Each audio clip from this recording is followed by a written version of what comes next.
You always want to start with desensitizing exercises.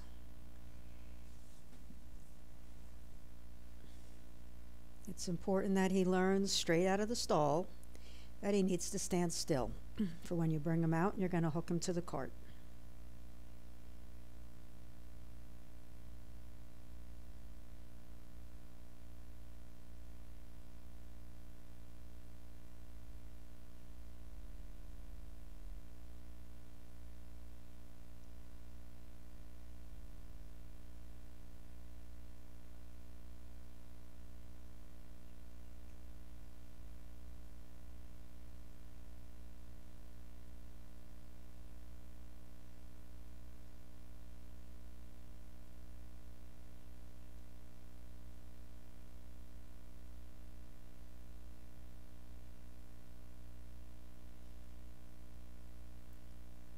So I wanted to turn him to face the camera so you can see that the next exercise is tossing the rope over his back.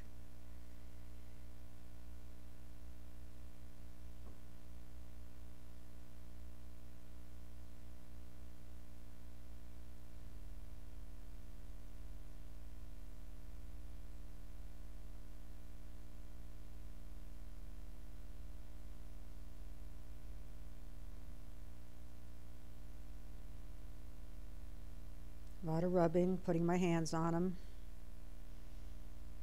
scratching his little favorite spots. What you do on one side, you always do on the other.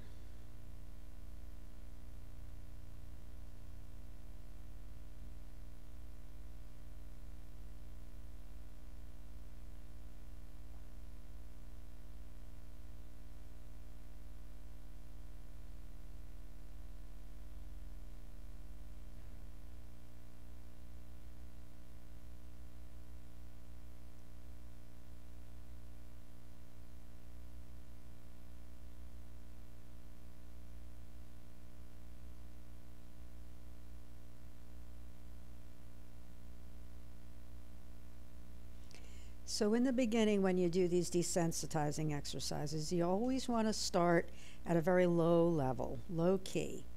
And you read your horse, and when you see if he's starting to get upset or he's getting ready to move his feet, then you want to back off a little bit. So you want to kind of approach and retreat.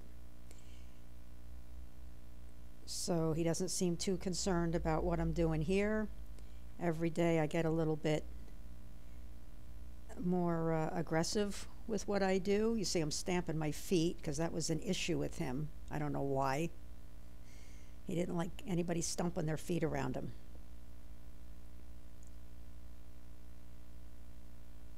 So I turned him again. Now I'm going to ask him to back up. So I wiggle the long rope, and that's the cue to back up. Back up a step, stop wiggling.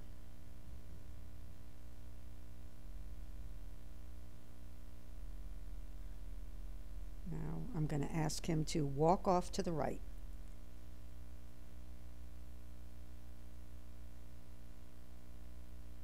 And again, I always start with a walk, always with a walk. This is not about lunging them around until they get exhausted and too tired to do anything wrong. This is about controlling the feet.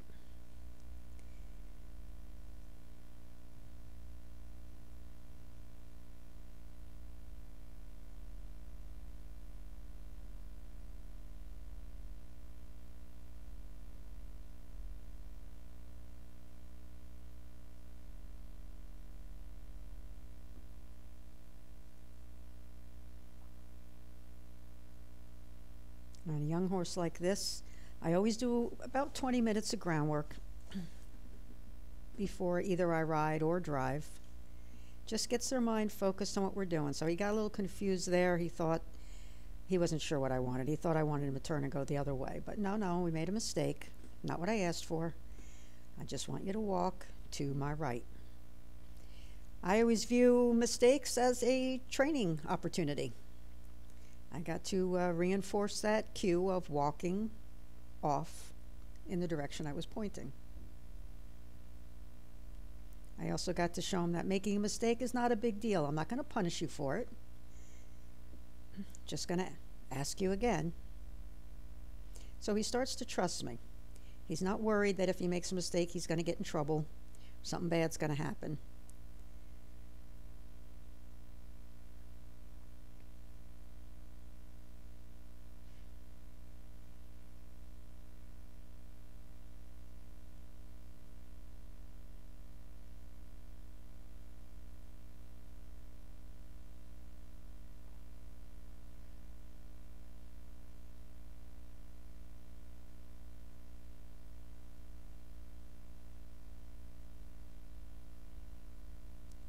Oh, no, no, no. I just wanted you to walk.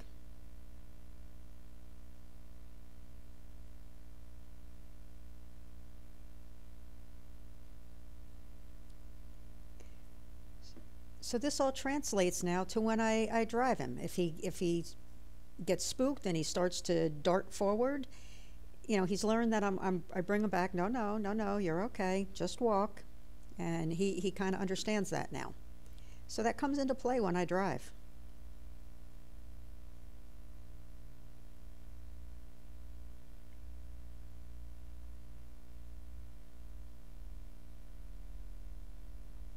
Again, this right here, doing just a half circle back and forth, control of the feet. I'm controlling your feet. Now, when I ask, I use a lot of verbal because you do use verbal when you drive.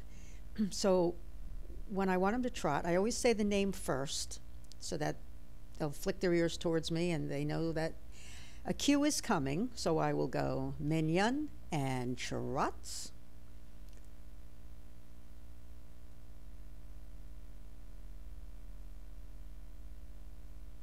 So if he were at a standstill and I wanted him to walk off from a standstill, my cue would be Minion and walk. Now if I'm trotting and I want him to come back down to a walk, my verbal cue would be Minion and walk. So I'm not only using my words, I'm also using the way I use my voice. It goes up if I want an upward transition, and I bring it down if I want him to transition down.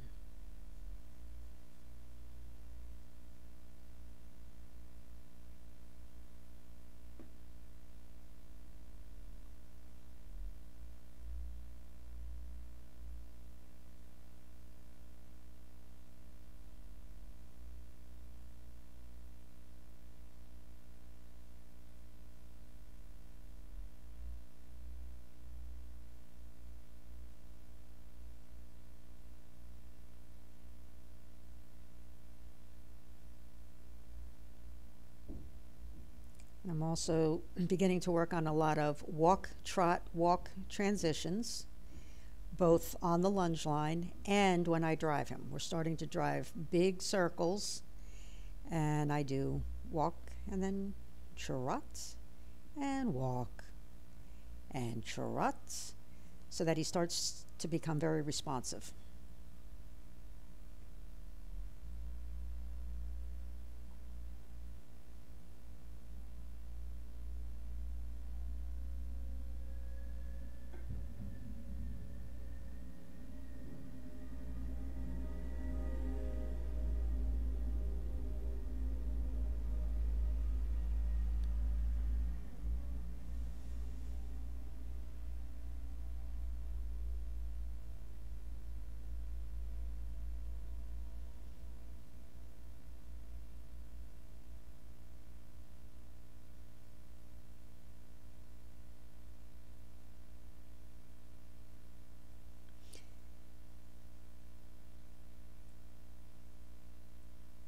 I can't stress enough how important this groundwork is. I mean, most people don't want to be bothered doing it. It takes 15, 20 minutes. It also warms your horse up, loosens them up. You got a nervous horse, sometimes they tend to tie up. This, instead of turning one out in the field, bring one out on a long line and just do this.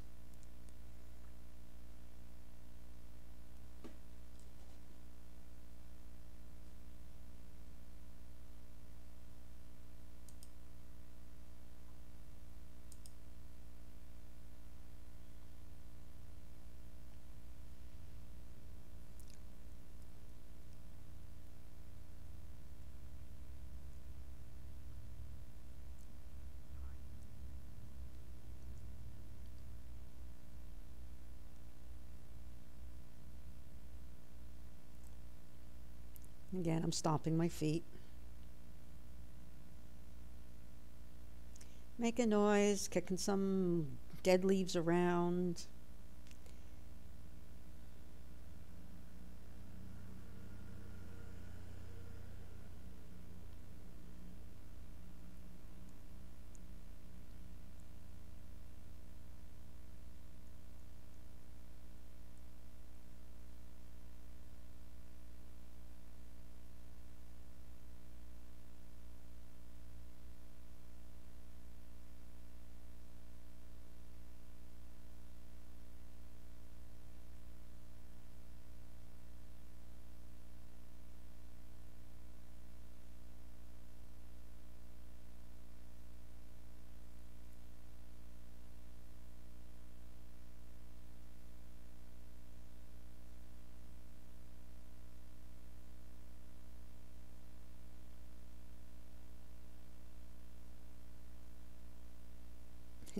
Right there, see, he's kind of asking me now. You're like, are we done? Like, no, we're not done.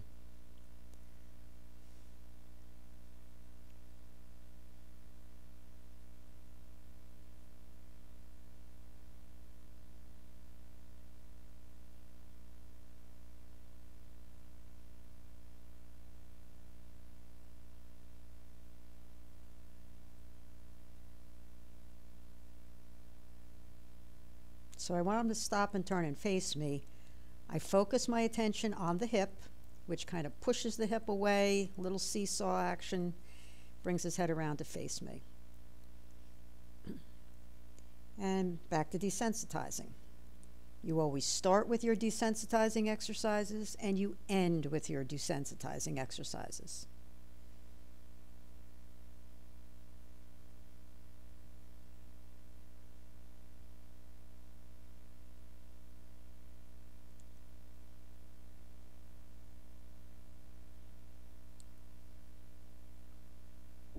Now, sometimes I'll have a whip. Depends on what type of horse, what kind of personality horse I'm working with.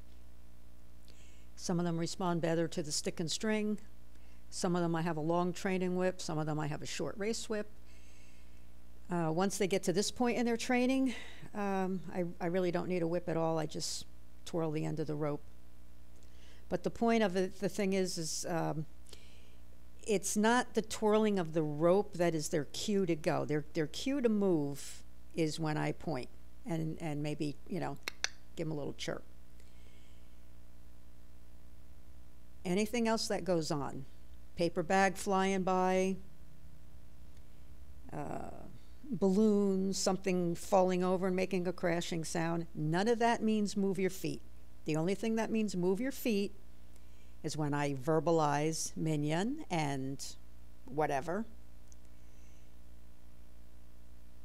and I point in the direction I want them to go. So now I would like him to come up and join up with me. He's not real big on this. Very, very wary of humans.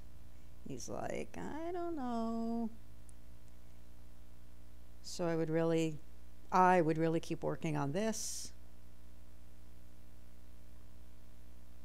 A couple more steps. I'd like a couple more steps. Come on, buddy. Come on. You can do it. Come on. That's all right. I got the step. And again, I do not reward with treats. Okay, I reward scratching. He really likes to be scratched and rubbed. And I also, with him, I'm starting to get a little more roughhousing with the scratching and the rubbing, kind of patting him a little bit harder. Rubbing on his head. I want him to toughen up. Got to toughen up a little bit. Stop being so scared of everything.